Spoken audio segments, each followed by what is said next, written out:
नमस्कार। फूलकोबी आउ आलू को लेकिन आज आम गोटे नुआ प्रकार तरकारी बनैबा जोटा कि खाइबा पाई बहुत बढ़िया लगी थाए एवं कम समय रे बनी थाए।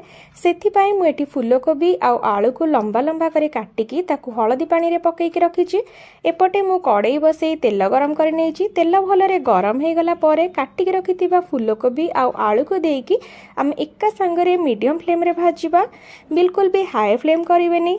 हाई फ्लेम कले हमर फूलकोबी आउ आलू पोड़ी जिवो जहा कि खाइबा पाई किंबा देखिबा पाई किछि भी भल लागिबनी।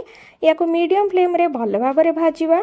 एबे देखंतु मोर फूलकोबी आउ आलू पाखापाखी अधा भजा हे गलानी। एबे हमें काटिके रखिथिबा बड़ बड़ खंड करिके पियाज को पकेबा। ए सब को पकेइकी मध्य आमे मीडियम फ्लेम रे भल भाबरे भाजिबा। बिल्कुल भी हाई फ्लेम करिवनी। फूलकोबी आलू आउ पियाज को मीडियम फ्लेम रे एमिति भाजी नेबे भल भाबरे।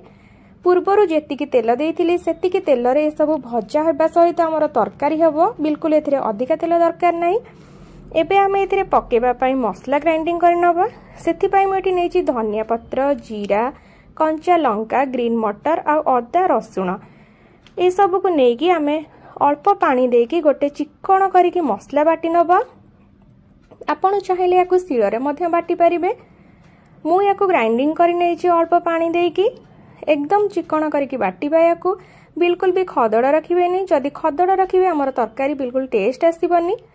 याकू चिक्कण करिकी बाटी नबा। देखंतु मोर एकदम चिक्कण करिकी मु बाटी नेछि याकू। एपटे देखंतु फूलकोबी आउ आलू पियाज केते बढ़िया से हमर भाजी होउची। मु याकू मीडियम फ्लेम रखिकी भाजुची। तो एबे हमर ए सब पाखापाखी भजा हेई गलानी। एथिरे हमें ग्राइंडिंग करिकी रखिथिबा मसला को देई दबा।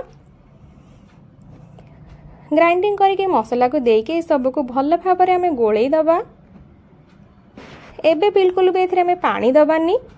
ए सब मसला सहित पियाज आलू आ फूलकोबी को भल भाबरे मिसेई की गोळेई नबा ताकि मसला सब फूलकोबी आ आलू भितर जेमति पसिकी रहिबो। जाद्वारा कि खाइला बेले तार बास्ना बहुत बढ़िया आसीबो। ग्रीन मटर रो फ्लेवर मध्ये आसीबो। एबे एथिरे मु स्वाद हिसाब रे लूण दे दोउची। आपण चाहिले एथिरे हल्का हळदी मध्य देई परिबे किंतु मु एथिरे हळदीर व्यवहार करिनी। एबे सेथिरे आमे सब गुंड मसला पकेबा जेमिति कि जीरा गुंड, धनिया गुंड एवं चिकन मसला अल्प ता सहित किछि गरम मसला पके दबा।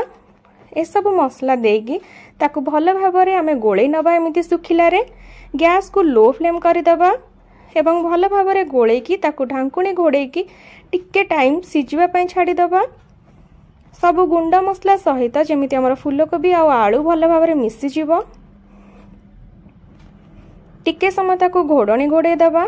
तापरे सेई ग्राइंडिंग कप रे आमे पानी देकी अल्प टिके पानी देके सब को भल भाबरे कसी नबा।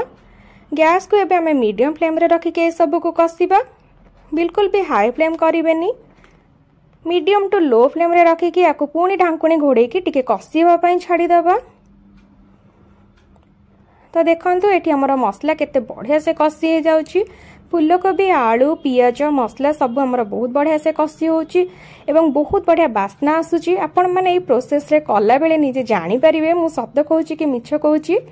एबे देखंतु हमर मसला भल भाबरे कसी हे गलानी। तो मोर जेहेतु फूलकोबी को मु भाजिली पुणी मसला सहित कसिली तो एठी मोर ए सब अधा सिजा हे गलानी।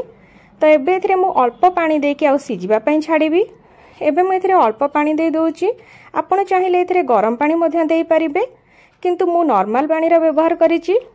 सब पानी दे सारी की भल भाबरे गोळेई नबा एवं ताकू ढांकुणी घोड़े की सिजिबा पई छाडी दबा।